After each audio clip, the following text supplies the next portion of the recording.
Platón es un filósofo principal, fundamental y esencial para el conocimiento. Una obra suya muy importante es Las Leyes, que es su obra más grande en extensión, donde enseña cómo ha de ser la mejor ciudad y la mejor persona. En el libro primero dice: en la ciudad en la que los mejores se imponen sobre la muchedumbre de los peores, correctamente podría ser llamada una ciudad mejor que sí misma. Pero si los peores se imponen sobre los mejores, entonces es una ciudad peor que sí misma.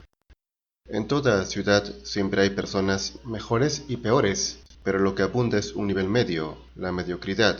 Los mediocres son comunes, son muchos en cantidad, pero con poca calidad. Las eminencias, las mentes preclaras, abundan poco. Son pocos los Sénecas, dijo Baltasar Gracián.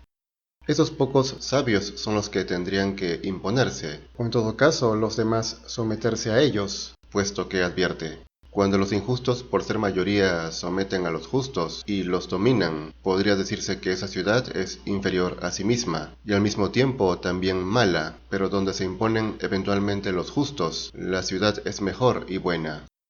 Los justos y los virtuosos, cuando mandan, hacen que toda la ciudad sea como ellos, puesto que son los ejemplos a seguir. La virtud, la ética, es lo que en una ciudad se debe premiar y valorar. En el libro tercero afirma: ciertamente en una ciudad no debe haber honores extraordinarios porque alguien se destaque por su riqueza, ni tampoco porque sea rápido, hermoso o fuerte, sin una virtud, ni debe honrarse la virtud de la que esté ausente la templanza. Es fundamental la virtud, la moral. Sin ella la riqueza, la belleza o cualquier habilidad física no valen nada y no han de ser admiradas. Cuando en una ciudad son honrados la riqueza y los ricos, se aprecian menos la virtud y los virtuosos. Tampoco la belleza o la habilidad deportiva deben ser admiradas sin virtud moral. Genófanes consideraba inmerecida la admiración hacia los deportistas, pues para él la sabiduría era muy superior a la simple fuerza o a la destreza física. Ahora bien, el principio moral más importante es la justicia. Dice: la primera cualidad de los que viven felices es no cometer injusticia a ellos, ni sufrirla a manos de otros. De esas dos cosas, la una no es muy difícil, pero poseer la capacidad de no sufrir injusticias es harto complicado, y no se puede alcanzarla del todo como no sea llegando a ser totalmente bueno. En efecto, está en poder de uno mismo no ser injusto, pero no se puede evitar del todo ser víctima o sufrir una injusticia. Decía Aristóteles que es peor cometer una injusticia que sufrirla, porque la injusticia implica maldad y es profundamente reprensible.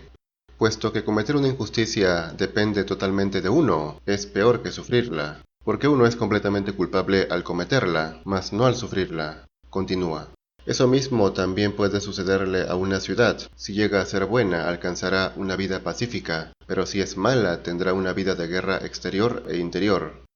Para Platón, el mejor hombre y la mejor ciudad son lo mismo. Ambos tienen las mismas cualidades. El hombre bueno es justo y tendrá una vida tranquila, pero el injusto estará intranquilo, temiendo y cuidándose por el mal que hace. Igualmente, una ciudad donde las personas sean injustas, predominará la rivalidad, la competencia, la guerra, asegura. Lo que la mayoría de los hombres llama paz, lo es solo de nombre. En realidad hay siempre por naturaleza una guerra no declarada de todas las ciudades contra todas. Así como en una ciudad las personas injustas rivalizan, también esta ciudad de injustos pugna con otras ciudades, indica. Lo óptimo, sin embargo, no es ni la guerra ni la sedición. El necesitarlas es, por el contrario, abominable, sino la paz y la disposición amistosa de unos con otros, y en especial el que una ciudad se venza a sí misma. Que una ciudad se venza a sí misma quiere decir que los mejores dominen a los peores, que lo bueno someta a lo malo, que lo mejor esté a la cabeza, al mando. Eso también se aplica a la persona, dice. En público todos son enemigos de todos, y en privado cada uno es enemigo de sí mismo. Cada uno es enemigo de sí mismo porque continuamente tiene que luchar con lo peor de sí, para someterlo y vencerlo. Por eso afirma: y en esa guerra el vencerse a sí mismo es la primera y mejor de todas las victorias, y el sucumbir a sí mismo es lo más vergonzoso de todo, y a la vez lo peor. Esto indica que en cada uno de nosotros hay como una guerra de nosotros mismos contra nosotros mismos. De ahí la magna sentencia de Lao Tse: Quien vence a los otros es fuerte, quien se vence a sí mismo es poderoso.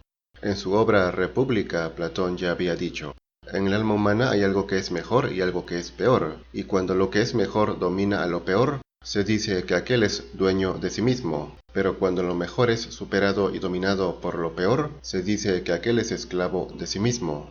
Del mismo modo, cuando en una ciudad los peores tienen el control, se vuelve esclava tanto de sí misma cuanto de otras ciudades más organizadas. Luego, en otro lugar pregunta: ¿cuál sería mejor entonces, el que destruyera a todos los malvados que hay entre ellos y ordenara a los mejores gobernarse a sí mismos? ¿O aquel que mandara a gobernar a los buenos y, dejando a los peores con vida, hiciera que aceptaran por su propia voluntad ser gobernados? Es evidente que esta segunda opción es la más apropiada y la más factible también, pues la primera opción implicaría desaparecer a muchísimas personas. Baltasar Gracián aseguró que son tantos los necios y tontos, que por más que mueran, siempre serán pocos los que mueran. Pues bien, es indispensable entonces que los buenos, que son los mejores, sean quienes gobiernen, y que los demás los acepten o sean obligados. Después Platón pasa a tratar el bien. Dice: los bienes son de dos clases, hay bienes humanos y bienes divinos, y los humanos dependen de los divinos. De los bienes menores que son los humanos, el primero es la salud, el segundo la belleza, el tercero la fuerza, incluida la rapidez en la carrera y la agilidad corporal en general, y el cuarto es la riqueza, no ciega sino de aguda mirada. Además, el primer bien divino y que gobierna a los restantes es la sabiduría, el segundo el estado prudente del alma acompañado de razón. La justicia, que surge de la mezcla de estos con la valentía, sería el tercero, el cuarto la valentía. Los bienes humanos o menores también podrían ser llamados exteriores o corporales, porque no están en el alma sino fuera de uno, empezando por el cuerpo. Por ello, la salud del cuerpo es el más importante de estos bienes, y el menos importante es la riqueza, que se refiere a cosas que están más allá del cuerpo, que son meramente exteriores. Los bienes divinos o mayores son bienes interiores o espirituales, pues están en el interior. El más importante es la sabiduría, seguido de la prudencia, la justicia y la valentía. Prosigue: hay que reconocer, por tanto, los bienes del alma como los más valiosos y los primeros, cuando ésta tiene templanza. En segundo lugar, los concernientes al cuerpo, y en tercero, los así llamados bienes relacionados con la fortuna y las riquezas.